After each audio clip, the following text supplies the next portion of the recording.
Welcome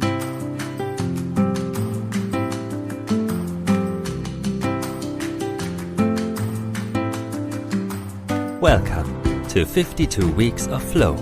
This is a moving river podcast, hosted by multifaceted entrepreneur and transformational coach Bea-Marie. In this podcast, we want to help you discover the concept of flow and show you ways to get into flow and how you can keep your life flowy.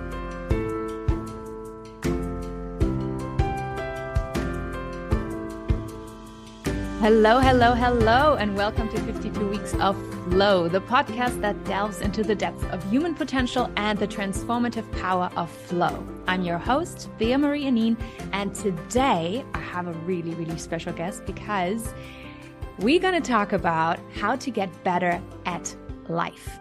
Not just how to get a better life, but how to actually do it, how to actually dive into this. My beautiful guest today is Veronica Weedon, and after years of her own healing journey, Veronica now helps clients uncover the root cause of their own destructive patterns, reform their beliefs, and transform their relationships and life through a program that addresses health on an emotional, mental, and physical level. And this is what we all talk about here all day and all night: mental, physical, and emotional levels. She is a health and relationship coach, a rapid transformation therapy practitioner, a hypnotherapist, and the founder of Revival Health GmbH. Welcome, Veronica. Thank you so much. Yes, and today, I already said it, we are going to talk how to get better at life. And this has so much to do with flow. So what does it mean for you to get better at life? So for me, the quality of life really depends on the quality of the relationships you have in your life. This has been my experience, and so that's what I work on. And so the more that I can improve my own relationships, the better my life gets. And that really starts with the relationship that I have with myself. That's the fundamental piece of everything. Yes, absolutely. Absolutely. And I cannot stress this enough.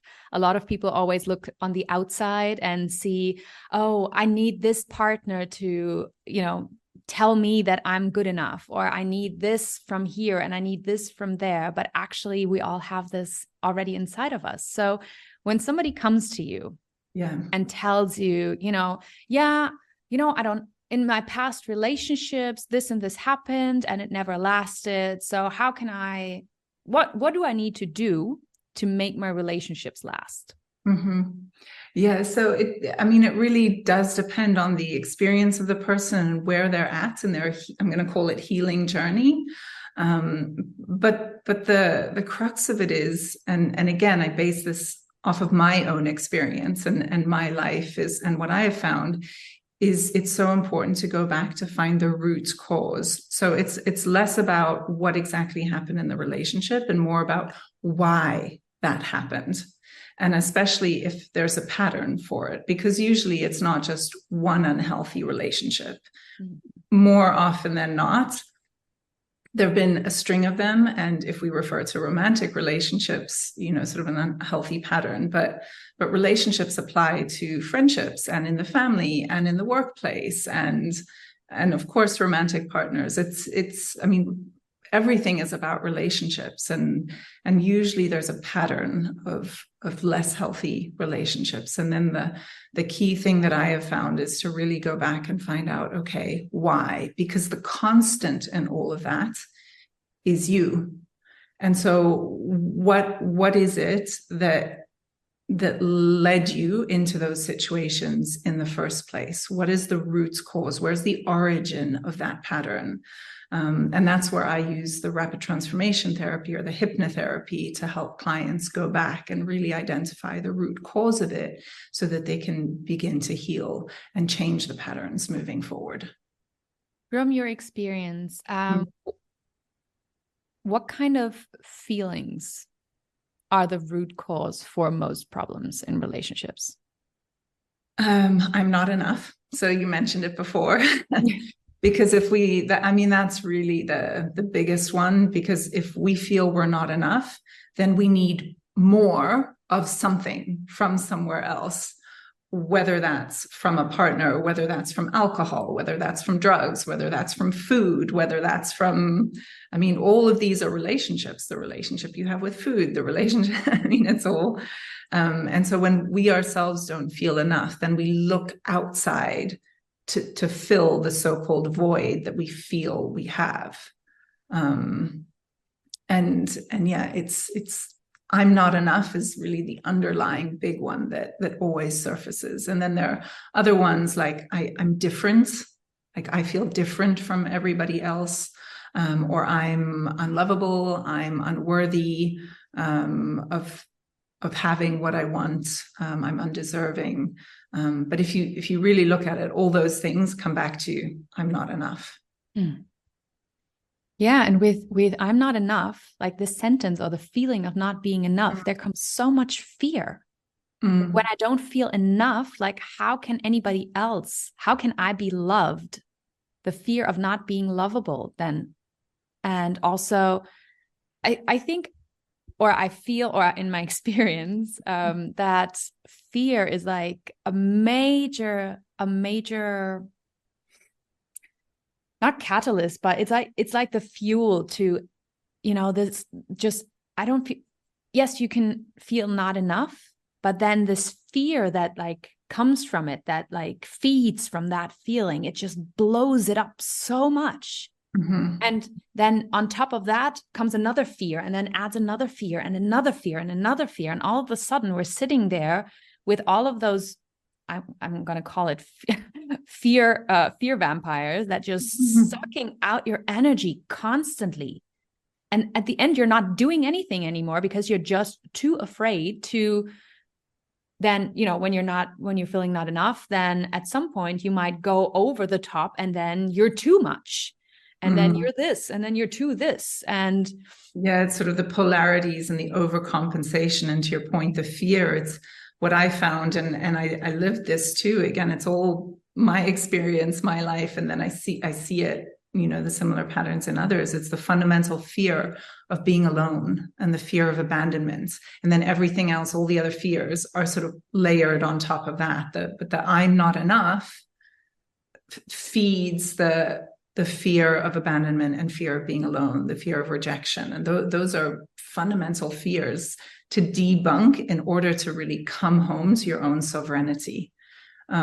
Because until we crack that code, I feel like we're always going to be looking for something outside of ourselves. And as long as we're looking for something outside of ourselves, then our potential, I don't know if this is the right way to say it, but in a sense, our potential is always going to be limited because we're dependent on something or someone else. Does that make sense? Yes, absolutely. And to everybody listening, this sounds completely normal, because that's what we talk about here. We talk about the human potential, and we talk about what is hindering us from reaching our full potential.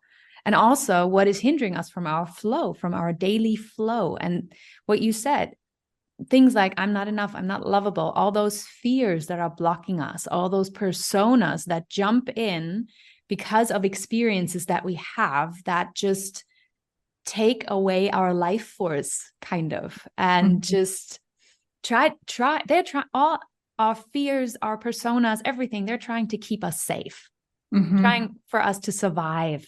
But in the end, surviving is not like thriving. So when somebody comes to you with, and you're a professional, so you basically kind of look at the person and you know that there's the underlying I am not enough. Yeah. So how do you address that? How do you go about it with that person if they are not aware of it? Yeah. So again, that's because, like you said, people generally don't know or think they're not enough. And if you ask someone, oh, do you love yourself? Some people will say yes, some people will say no, but there's a surface problem, which is actually just a symptom. It's not the real problem. And that is either unhealthy relationships, or it's weight, or it's an addiction of some sort, or but all those things which people generally refer to and see as the problem are actually just symptoms of the underlying problem. And so to your point, how do you make them aware? Then I talk about, okay, well, let's go and find the origin of that problem. Let's go find the root cause and identify the real problem behind that. And I use the hypnotherapy and the rapid transformation therapy to help them do that, where essentially we do a regression. So not into past lives or anything. It's really focused on this life, but a regression to the exact moments in time that are the origin or the root cause of whatever the symptom is that they would like to address. And what we're doing is just tapping the subconscious, because our subconscious never sleeps. And it remembers everything from before we were born, from when we were in the womb. Everything is stored in our subconscious. And actually about 95% of how we operate as humans is done or driven through our subconscious.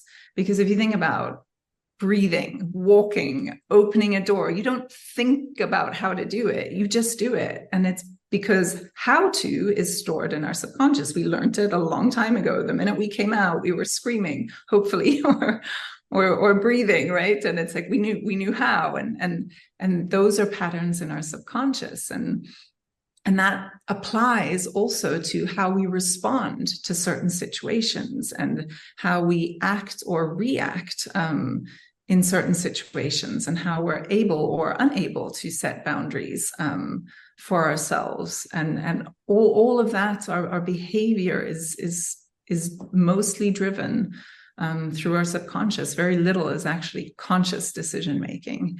And so that's what we tap into through the hypnotherapy. And it's not really a woo-woo thing where people float around the room. not at all. Like, you're very present, you're very aware, and we are just tapping into the root cause. And sort of to build on that, I think what's critical to understand, and I think when we are in unhealthy relationships, or when life isn't going the way we want, often there's a lot of shame attached to that, and guilt, and for whatever reason, lots of different reasons. But I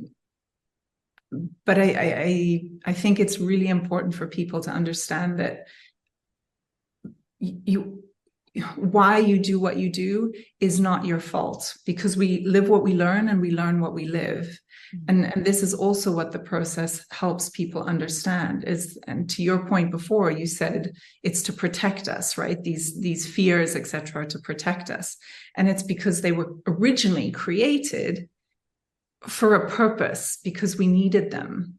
And that's what we go back and tap through the hypnosis and the rapid transformation therapy to go back into what more often than not is young childhood years, and figure out, okay, why did your mind and body create the pattern that it created? Because there was a reason for it. And as you say, it was trying to protect you. But then what happens is we carry these patterns, which served us back then because we needed them, because as children, we're unable to care for ourselves. We can't, we have no income, we can't look after ourselves, we can't feed ourselves. We are dependent on a caregiver for survival. Our survival depends on someone else. And then these patterns create, if we're in environments where we're not given what we need, the love and the care and the security and the safety and all these things, then we create these patterns in order to survive. But unfortunately, what happens is, because they're then in the subconscious, as we grow into adulthood and as we are capable of taking care of ourselves and supporting ourselves and feeding ourselves and clothing ourselves, we continue these patterns because it's all we've ever known. And because it's not really on a conscious level, we end up in situations that are familiar, because the mind will always take us to what's familiar. We don't like the unfamiliar. And so understanding, humans don't like change. We're not wired for it, which is ironic, because the only constant in life is change. But yeah, that was a very long-winded answer that we go back and essentially tap the root cause in order to unravel all of that and hopefully change and upgrade the patterns and beliefs that we hold about ourselves.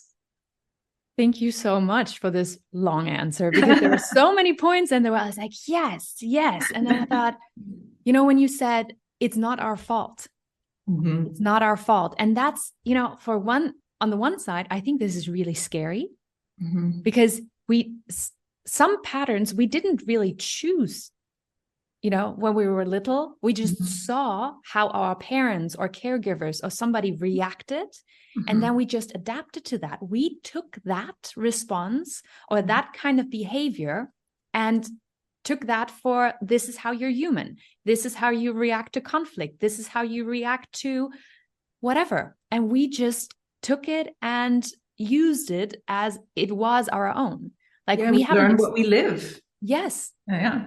It's not like, I sometimes feel like it's ancient Rome and you're the gladiators, you get thrown into the tiger's pit and then you're like, okay, there's a tiger. I have no idea what a tiger is, but it looks scary. I feel fear. So what am I going to do? And then there's another gladiator and that gladiator already knows how to do it. And it's just fighting and fighting and fighting. And then you're like, okay, fuck. I need to fight. Okay. I need to fight. So, but what if we don't have to fight? What if we have to feed the tiger? What if we take a different approach? But in that moment, we're so overwhelmed with stimuli from the outside and feelings and emotions that we just look for help on the outside. Like you said, our parents, our caregivers, and then our brain just saves that as the pattern. And this is how we operate. And then when we get older and we're conscious, that we actually breathe, and then all of a sudden patterns come up and we're like, why am I doing this? I don't know. Why am I doing this? And that's why I love that there are tools like RTT or hypnotherapy right now, or other beautiful modalities where you can tap into the subconscious and just reprogram it. Yeah. It's and the other thing I think that's important to understand is that you can never relive an experience. You can only ever review it, because it also, I think there is a lot of fear around, I don't want to know what happened, or what if I don't like what I see, or I don't really want to. There's still that notion of I don't want to deal with it, because let's be honest, it's easier to blame others. It's easier to want other people to change. It's easier to look for solutions outside of you. It's easier to say, oh, well, the doctor has to fix me. It's that's their job. Well, actually, no, it's not. There's a lot that you can do for your own health as well. The doctor is there for when you break your leg and you want a surgeon to fix it. Absolutely.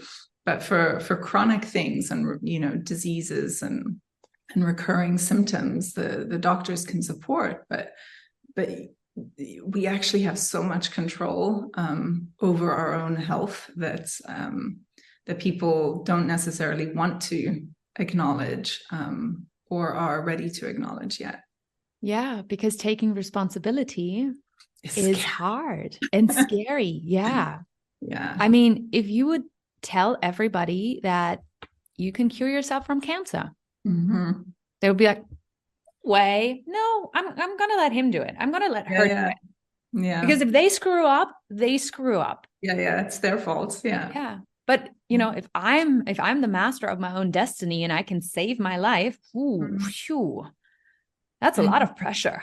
And that requires actually doing something. And once again, it requires changing. Yes. And people don't like change. And, ask me how I know. I did, it took me so long. For most of my life, I was stuck in just really destructive patterns. And I was so ill. And this is why I'm such a firm believer in the sort of mind-body connection, and that they can't be separated because of my own life experience. And I went to 100 different doctors and nobody could tell me what was wrong or why I was having the problems I was having or why I was getting sick. And they ran every test they could. And everything was normal. And it's like, okay, but you don't just have a seizure if everything's normal. And, you don't need back surgery if nothing happens. And yeah, it took me a long time to figure out why the things that were happening to me were happening. And once I understood the psychosomatic connection, then so much made sense.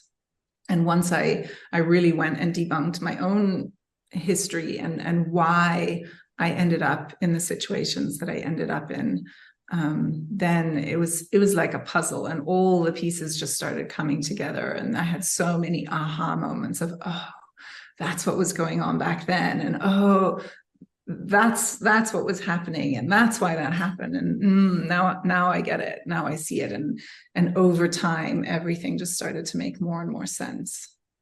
But yeah, I mean, it's not a pretty journey. It's not a pleasant thing, because my reality shattered, and everything that I believed to be true turned out not to be true. And then that caused me to question, well, who am I if my whole reality is not what I thought it would be? What kind of, it's like I was living in a parallel universe or something. And I was like, what does that mean about me? And yeah, it's definitely a journey.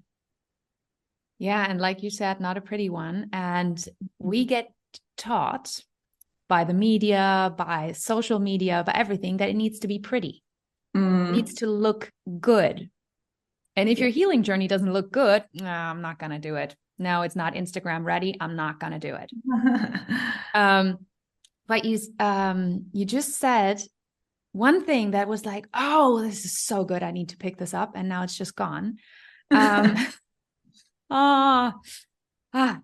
will come back. Okay. It will come back. But about change. Yeah. Our brains are so, this is the supercomputer. Our brains are the supercomputers, but they're not serving us. Mm-hmm. And so when people come to you and they want to get good at life, if you can break it down to, like, say 3 points, what would you tell them? What do you do with them? What do they need to do? And that's what I love. That's what I love about how to get good at life. It requires action. Mm-hmm. Yeah.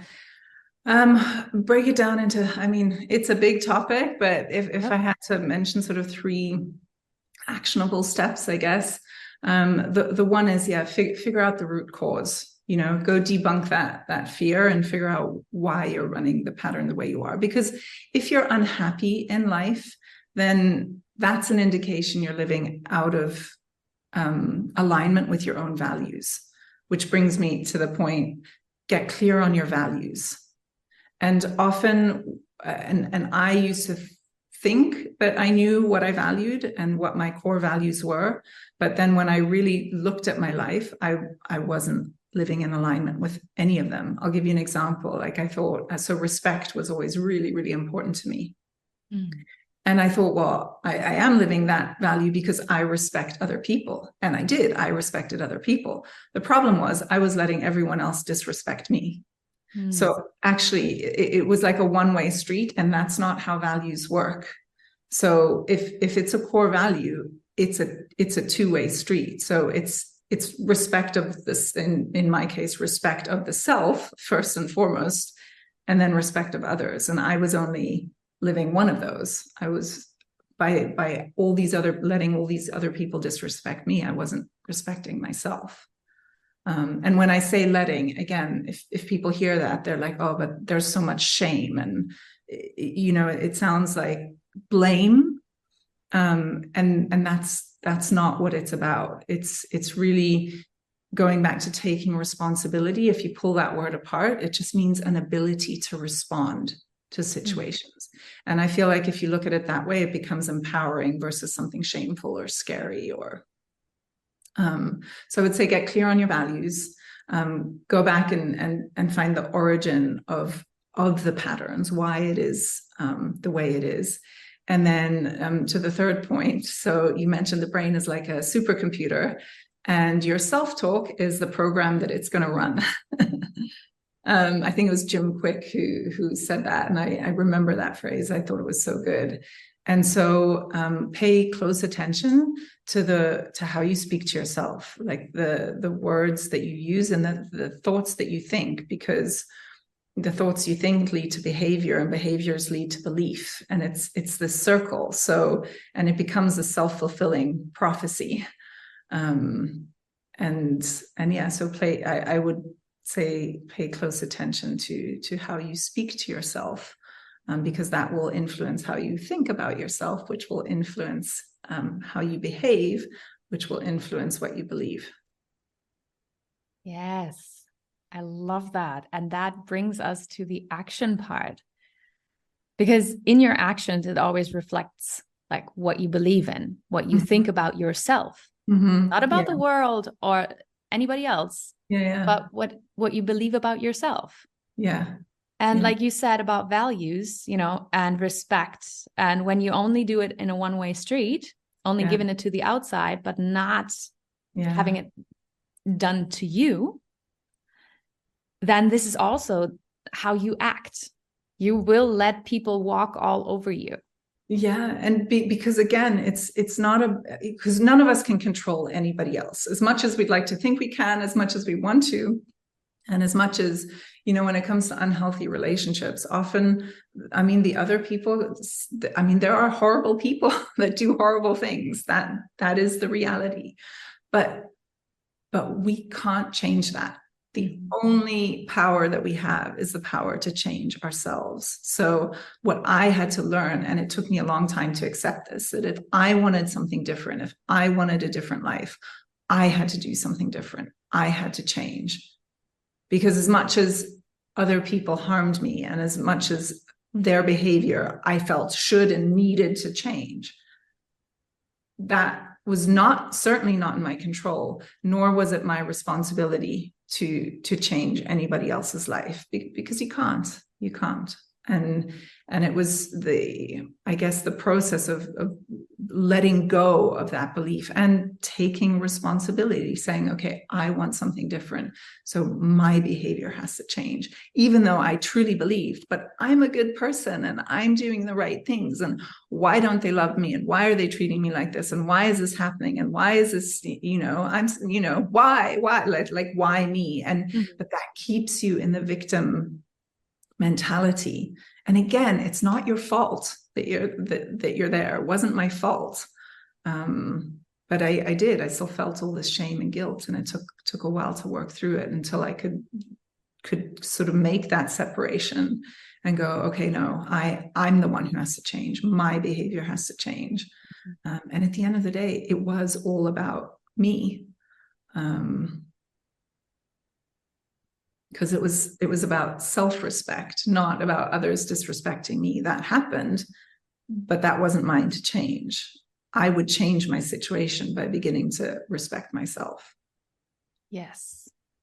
Thank you also for bringing up the victim status, because too many times in our lives we go like, yeah, but they did. When we go into this passive role where we're like, no, I didn't do anything, they did. But actually being passive doesn't mean we're not doing anything. It means we're taking an active role in letting things happen by not doing something. So again, it comes back to the responsibility, which means an ability to respond. So when someone else behaves a certain way, how do you choose to respond to that? I mean, that's the question, right? That it always is going to come back to. How do you choose to respond? How do you want to respond? Because it's your choice whether you accept that behavior or what you want to do with it. And it may not always be a choice you like. It certainly wasn't for me, but I did realize there was always a choice. Often it wasn't a choice that I liked, but there was always a choice. So yes. So this brings me to a wonderful experiment that I would like to invite everybody right now. So today, after you listen to this, or today or tomorrow, that every time you get in contact with somebody and you get into a conversation or maybe something triggers you, ask yourself, how do I want to respond right now? Before you act, before you respond, just take a deep breath and really think about, okay, am I going to jump in that person's face right now because it just triggered something in me? Am I going to feel hurt right now, or do I choose a different response? And this is what I want to invite you all to, because I think this is going to change your life when you have the ability to respond and not just give that power away. Mm-hmm. So Veronica, I may add to that as well. It's not about suppressing the feeling. So if something triggers you and you get angry or whatever, and maybe you want to shout. So to your point, take a breath and then choose how to respond. But then still, acknowledge the emotion and figure out why. Because again, that's always an internal journey. So someone else triggered something. That's where triggers are. Triggers are always going to be external. But why do they make us feel a certain way? And what are they trying to show us that we still need to work on within ourselves? And I think, that's a forever journey for me, at least. I don't know. I'm still working on it all the time. Yeah, me too. Absolutely. But when I learned that an emotion actually only takes 90 seconds to rush through your body, and if you just let it do it without attaching any meaning to it or any memories or anything to it, just, okay, wow, like I'm triggered, I'm mad, I'm freaking furious right now. Like you said, acknowledge the emotion, count to 90, and then everything after that is what we make of it, is what we add to it. We add the memory, or we add a meaning to it. But the emotion itself, after 90 seconds, it's gone. Interesting. I haven't heard the 90 seconds before. I'm going to pay attention next time it happens to me. Yeah, that's why when I get triggered, I always take a really deep breath. Yeah. And by now I'm kind of good to know what 90 seconds is. Yeah. And then I'm like, oh, okay, cool. So let's think about how to respond now. Yeah. That is a little bit weird in a conversation when you kind of pause. Yeah. when you. But I think it's only weird because there's this. It's the world of instantaneous, right? Everything now. But actually, it is normal to take a minute, to take a beat, to take a breath. It's sort of the answer or the debate or whatever. It doesn't have to come immediately. Yeah. It's so funny because when I started doing that, people, started asking me are you okay? They feel uncomfortable. Yeah. Do you have a stroke? Because I would just I would just really zone out. Yeah. Are you okay? What's happening? Did I do something? And no, it's not about you. It's about me. Give me a second. But isn't that so interesting how it just shows you how uncomfortable people are in silence? And I think this again is a reflection on if you're really comfortable in your own skin, and if you feel enough, let's go back to the beginning, and feel enough and know how to take care of yourself on every level, and you feel confident within that, then someone's silence is just silence.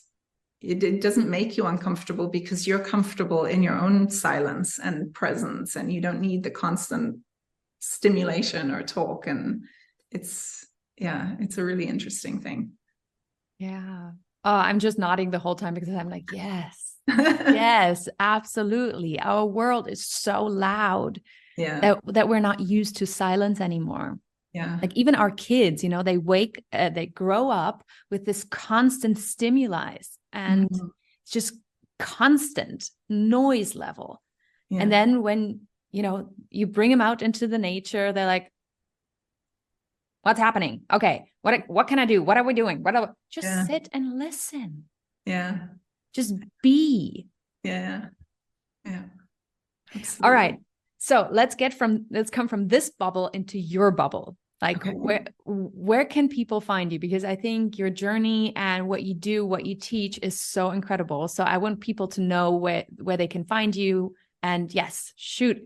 Thank you. Yes. So it's my company, like you mentioned at the beginning, is Revival Health. And so the website is revivalhealth.ch, because I am based in Switzerland. Mm-hmm. And on Instagram, you can find me Revival Health LLC. Please follow me. And there's a link for freebie downloads and everything on the profile there as well. And if you cannot get enough from Veronica and me talking, then you get the chance to see us in March again, where we are both speakers at the Women Thrive Summit. This is going to be amazing. And I'm going to be talking about this more and more over the next couple of weeks, because there will also be speaker showcases where you can watch Veronica speak, where you can watch me speak. And there are also networking events and opportunities. So if you stay tuned to the podcast or subscribe to the newsletter, you get all the news on all of this. So Veronica, thank you so much for coming in and sharing all those golden nuggets and your wisdom. Thank you so much for having me. I really appreciate it. And I wish you all the best. Thank you. Same to you. And that's it. That's it for today. That's our show.